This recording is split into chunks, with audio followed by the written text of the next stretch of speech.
Maybe you were someone who was told to improve your posture, you have to pull your shoulders back and stand up nice and tall and throw your chest forward. Well, actually, that's not really how it works, because all that does is produce tension in the body. So why don't we have a session today where we don't even have to think about improving our posture, but at the end we will. So let's begin in a standing position and having your feet underneath your hips and just standing up tall. And this is just an assessment. This is not a judgment of where you're at. Notice what parts of your body are feeling tight and heavy. Notice where you may be feeling a little bit slumped down or where you've got rounded shoulders. And then where is your head in relationship to all of that? So it's just a tick of where are we. So let's come down to lie on our backs now. And as you lie on your back surface, remember to move things out of the way if you need to. Put a cushion behind your head if you feel you need some neck support, which for most people who've got a forward head posture would like. And we're just going to start with our arms resting down at our sides. So sending the arms up towards the ceiling and then over and back behind you. Make sure you've got room for the arms to go back and then to circle all the way around and towards your sides again. So when we lie down onto our body, as we keep these moves going, onto the back of the body without standing upright, what we're doing is we are changing the relationship to gravity, which means I can create full movement in my joints without that extra load of gravity pushing down, which helps my body reorganize itself, which gives us length where I may not have been able to get length before.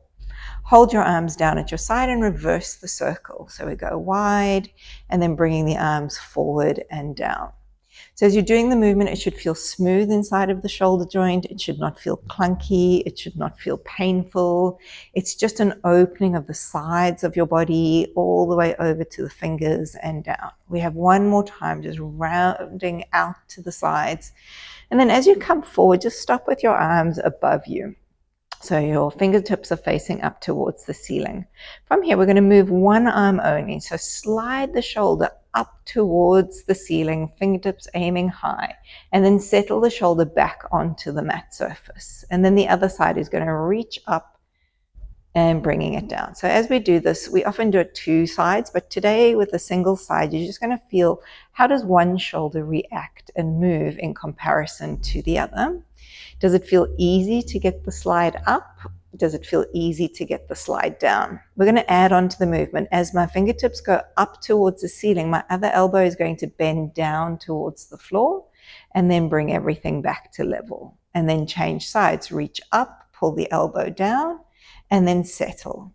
So this is actually creating a bit of coordination for your brain to think, okay, one side of my body is doing something different to the other, but then I want to find this balance and then stretch and reach and then returning all the way back in again.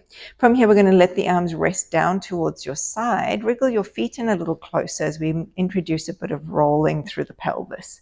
So when you're ready, just tilting the pelvis back towards you and then fall it forward towards the mat. So as we're doing this, we're just mobilizing around our lower back. So the question comes really around, why is it that we're having such faulty posture at the moment? Like our design was not to be, fighting against gravity. It was to be able to live upright with the effects and forces of gravity. Find your balance position. We go left to right. So just aiming your knee forward on one leg, letting your hip drop down on the other. This is a very similar pattern we just did in our arms and shoulders, but just getting more of a movement around that low back area. So the answer to these questions I'm asking really come from what we do on a daily basis. And then come back to settle. We're going to make a full circle around the back of the pelvis, going through the two different ranges that we created, forward, back, side to side. And then just feeling nourished around the back of the hips as you do this. And then change your direction to the opposite way. So if you're somebody who sits a lot, you'll find that your posture comes with rounded shoulders to the front and maybe a little bit of tightness through the fronts of the hips. That's most people that I deal with for sure. Other times it's from too much, texting or watching devices or too much television and slouching. All of these things are our daily habits that are creeping into how our body is aligned. From here, we're going to open your right knee down toward the floor, just creating a bit of space through the inner leg and then coming back. And even though you may not think, oh, this is not helping my posture, of course it is, because we're addressing what is happening at the pelvis. So if our pelvic positions are not correct, then we can't hold ourselves correctly. Anytime you're balancing objects on top of each other, it's the base that's the foundation. And for us in this case right now, we're looking at the base as being our pelvis. We will address the feet, don't you worry.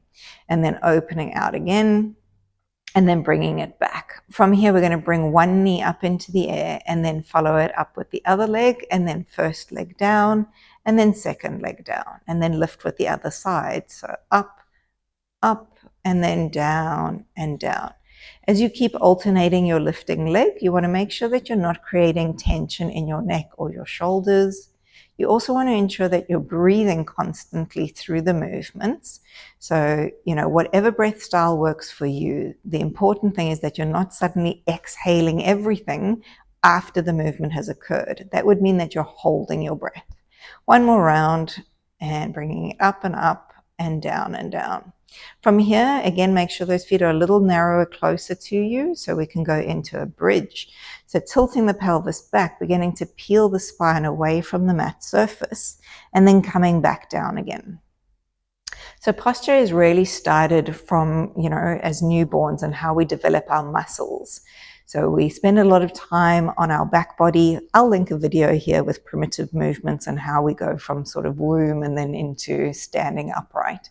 That's quite a fun exercise or session to do. But as we're doing these movements, we have tummy time, our back muscles are getting developed to hold us upright, and we learn how to use our shoulder joints and our hip joints by going into crawling, and then eventually we go into walking. So all of these patterns from a very young age are being developed as we are maturing. And then, then our posture should be good. But if we're adding these extra things in, it's not a great place.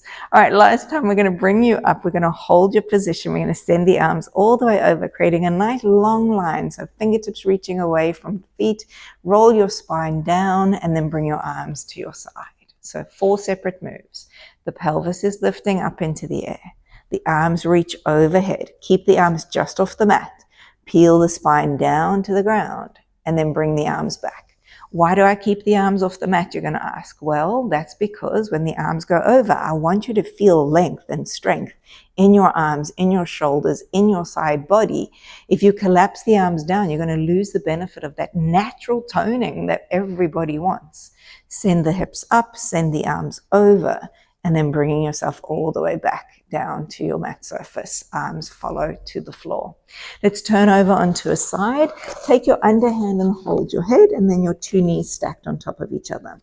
So when you're lying side on, you want to make sure you've got your head, your shoulders, your pelvis all in a straight line. So the mat is useful. Think of yourself lining up with that back edge. Send your top arm out in front of you. And you're going to raise your arm straight up towards the ceiling. From here, you're going to roll back, letting your head stay in the support of your hand and look back to find your arm, and then bringing yourself forward again. Find your arm to the ceiling and then bring your arm back down. So this is our classic book opening, but separating the moves is really important. So we're going to send the arm up, then we roll the chest back, and then we bring the body forward again, and then we bring the arm down. And the reason I'm separating it today is because I want your body to start to realize, oh, I have an arm, I have a shoulder, I have a rib cage, I have a thoracic spine. And then I go in the reverse, thoracic spine, rib cage, shoulder, arm, and then back to floor. Because if your mind is muddled, your brain is confused by the map of your body, then of course it's not going to find, clear distinction in all of your moves. And then returning back towards your starting point. Keeping your hand just rested onto the floor, slide your top leg out and away from you.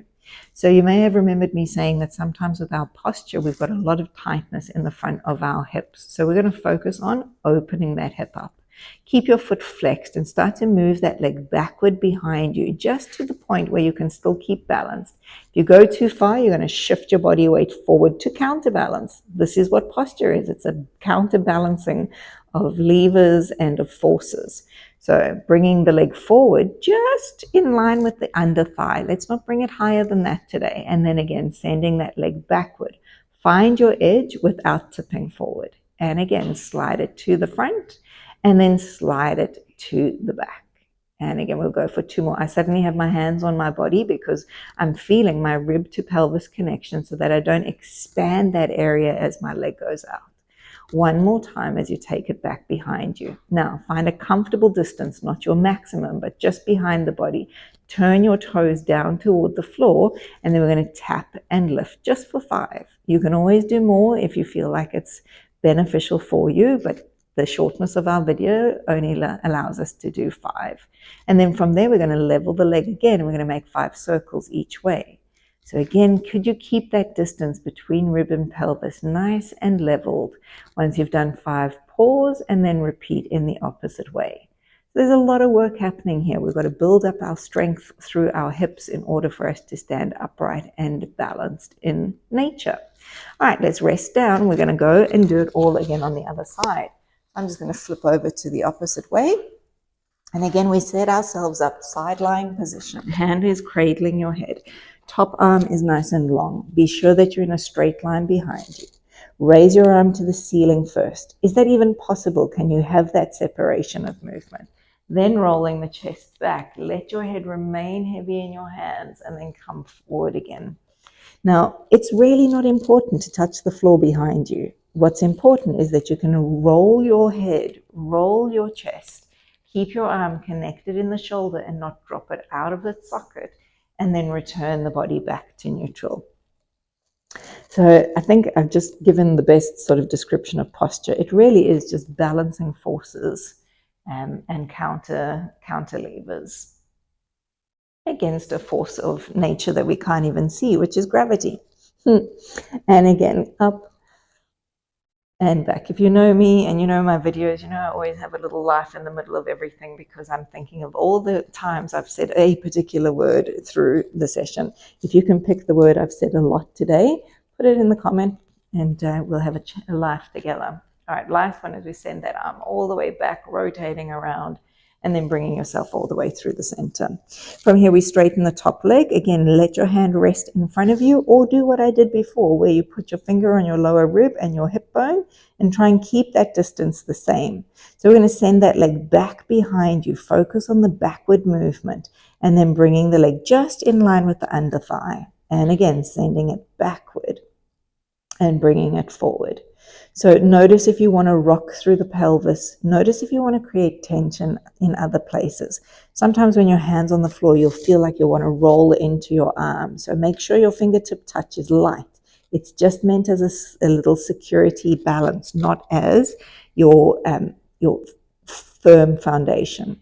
Last one, and we'll take it back. Hold it back, turn your toes down, and dip and lift for 5. 3, 4, and 5, and then let's take it into our circles. So again, just 5 in each direction. Doesn't have to be vigorous. We're not trying to create, a turbine. And hold at the top and switch direction. So this takes a lot of effort from your leg muscles to do leg circles, especially when you do them well, and then bringing them all the way back down and in. All right, we're going to flip over onto your tummy surface now. And as you do, just center yourself in your mat position. And then just resting your hands in front of the shoulder line, dropping the head toward the floor. Pick the nose up away from the mat so we've got a nice length through the back of the neck. This in itself, just keeping your head up, is going to work and tone your body. So let's stay here and then see if you can just raise your hands away from the floor. So hands and elbows lifting up and then hands and elbows lifting, lowering down. And then repeat that 4 more times. Up with the arms and down with the arms. Like I said, the neck muscles are going to work. Don't think that they're not. That's part of your back muscle line that we're trying to strengthen, and we don't want to collapse forward. And I've lost count, so we're going 2 more. And then last time we're going to lift and hold, and then from there, can you slide your arms in the direction over the top of you and then slide them back towards you. Now, if you find that very difficult, put your hands down onto the floor, but keep your elbows lifted and slide your fingers along the mat and then bringing them back down. But if you can manage it with your arms hovering away from the ground, you've got another 3. You will feel the intensity of the back muscles. And if it's really strong, it might be because you need to develop the back muscles. And that's what's going to be doing the work where we're not even thinking about it, right? And then we've got the arms coming down and then the head resting toward the floor. So if your hands went wider, just bring them in a little narrower. And then we're going to go from lifting the top of the head up and then peeling gently away from the mat surface. So we're just looking, my eyes are just, only a short distance, maybe 5 centimeters away from my eye gaze, and then lowering back down. So my aim here is keeping my lower ribs in contact with the mat. Everything below my lower ribs is staying down on the floor, and I'm just letting the upper back peel away from the mat and then returning down. So here I'm using gravity as a strengthener or my weight. So, strength training is very popular at the moment. And, yes, there's heaps of benefits. I'm not going to go down that rabbit hole, but, you need to be able to use your own body strength to do things before you want to start adding weights. That'll be for another discussion. And again, lifting up, making sure this connection between shoulders and ears is staying open and broad. You don't want to bring your shoulders up with you. Now that might be enough for you, and if it is, keep going with that version. Otherwise, we're going to go in a little further. So we go through that position we just went into. Now we're going to put a bit of pressure in the hands, start to peel the front of the body up. The whole of your central body is going to kick in and support you. And then lowering yourself down, lie your spine gently onto the front and return towards the mat. We've got another 3 like that as we peel the front of the chest away. A little pressure down into the hands. The glutes kick in as they need to here to support your lower back. Your lower back will work. It's part of what's happening, but you've got to move the segments of your upper spine before you take control in that lower spine. And again, check in with your shoulders. As you come up, a lot of people want to lift up into the ears. Keep the work happening through your arms. If you haven't already noticed it, there's a big emphasis in arm strength, in leg strength, in glute strength, and through the session today. Last time as we go back up toward the top. And then again, your top is different to my top. It doesn't matter. You've got to feel safe in where you are at. And then just checking those shoulders are placed away from ears. And then bringing yourself all the way back down. Let's push you up onto an all fours position, please. And then just setting yourself up with hands and shoulders and knees and hips aligned. Really important here. If your arms are too far forward, you'll stress your shoulder joints out. If your knees are too far back, you're going to stress your hip joints out. It's pretty simple when you just think of it like we were a building, like a house. We've got our walls and we've got our floors and our ceilings. They have to be balanced, otherwise the house collapses. Simple. All right, from here we're going to stretch out one leg. So you're going to reach it back, tuck your toes under, creating a nice long straight line through the back of the thigh, and then bringing your knee back down. So all I'm doing is rolling through my foot onto a tucked toe, and then rolling my knee back down. So I'm not actually lifting my foot and taking it away. I'm just working through the toes. Now, if this is not something that's available to you, if you have foot issues that is, limiting you from getting the roll through your toes, then by all means, lift the foot and place it, but try your best to still get into the tuck of your foot. I did say we would address the foot. This is partly of how we're doing it now. And again, one more time as we press out to each leg individually.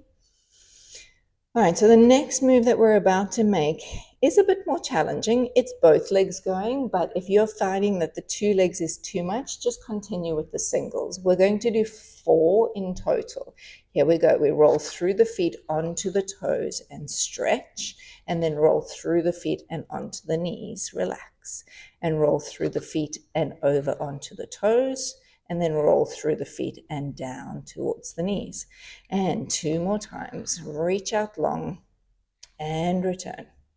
And then last time, and if you think this is a challenge, I can promise you it's coming from your feet that the challenge is. That means we've got to do a little bit more footwork. I'll link a foot video here for you to follow so that you can build up into that. Let's tuck your toes under and aim your hips to the ceiling, getting a nice big stretch through the legs, through the arms, and then lower your knees back down again. You'll see there's a common theme. We're working through the feet. Toes are in a tuck shape. Knees are lifting, hips are lifting, arms are stretching, legs are stretching, and then coming back to the mat. Now, I'm 100% aware that you may not have straight legs as you go up into this move. So to get the benefit, just keep your knees bent, get the stretch through the back of the body, through the arms, and then return yourself down. Over time, your legs might start to straighten. And again, lifting up. So you go to what feels the best for you, and then bringing yourself down. And then we've got one more time as we take it up. Stretch it long. Now we're going to stay there, bend your knees if they aren't already, and start to walk your hands back towards your feet. Keep in a forward folded position. Put your hands on your shins and aim your chest bone forward and away, and then relax your hold. And again, push into your shins, rising the chest up. Hold that. Bring your hands towards your thighs, and then push yourself up into a full stand. We've got 2 moves to finish us off for today. So I'll just face towards you first, a nice wide position with your feet. And then you're going to take your right hand or your left hand, whichever one comes through to you. You slide your arm down the leg, and then the other arm is going to reach over and to the side, and then bringing yourself back. And then it's switch and change to the opposite way. Reach out and over. Now, I want you to keep your hand touching the side of your body so you've got a base of support. You've got something to feel like you're moving against, and that's going to give your brain so much better information than if you just sort of try to go over as deep as possible. These stretches are not about your end range. These are trying to create mobility back into your joints so that your posture has got a better balancing foundation. Last one like so, and then coming back. So our final move takes us into hands laced behind you. Stretch your arms all the way away from you, opening into the front of the chest, eyes looking forward, and then relaxing. So as I take my arms back, I have a little softness in my knees, just the tiniest knee bend, just so that I can really get the best benefit of my stretch as my arms go back behind and then settling back in. One more time as we reach it all the way back behind, and then settle yourself in. So what we're going to do now is we're going to come back to our very start position, which was our assessment. So as you stand now, has there been a difference between your beginning point and your end point? So the things we thought about first was, where do you feel heavy? Where do you feel light? Where do you feel long? Where do you feel short? Where is your head balanced over your body? Where is your pelvis balanced over your feet? And that is how simple it is. I'm pretty darn sure that you will have noticed a big difference between the beginning and the end of your session. And the big difference is, you're going to be more in balance with less tension in your body, standing up taller, probably breathing better, deeper, and you'll possibly even be feeling a sense of lightness. If I'm right, send a comment below and say so, or tell me what your experience was. If you enjoyed it, please remember to like, comment, share, subscribe. All of those magical things help more people see our content. So until next time, have a beautiful day.